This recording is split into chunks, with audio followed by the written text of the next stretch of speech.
Kaip sakant, jeigu galvosi su galva, niekada nebus sunku net ir vienam pačiam dirbti. Taip jau yra, kai dažniausiai ir siūlosi vieną ar kitą pasiimti draugą ar pažįstamą kažką į pagalbą. Nors iš esmės, kad ir sunkius darbus apgalvojant, gali vienas pats pasidaryti ganėtinai lengvai. Tai ten klojiniai jau sudėti, dabar deduosi naujus balkius, realiai vienas pats. Ir buvo dar vienas iš tų pavyzdžių tarpas, papuoliau tą ertmę į užmirštą kampelį ir galvoju, kaip čia prisitvirtinti, kaip čia ką pasidaryti.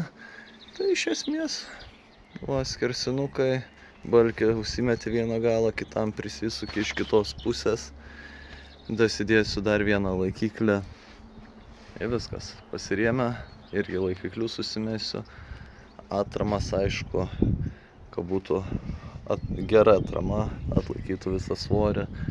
Ir žiūrėkit, bandymas numeris 1 ir akutė lygiai sulig kitu balkiuku.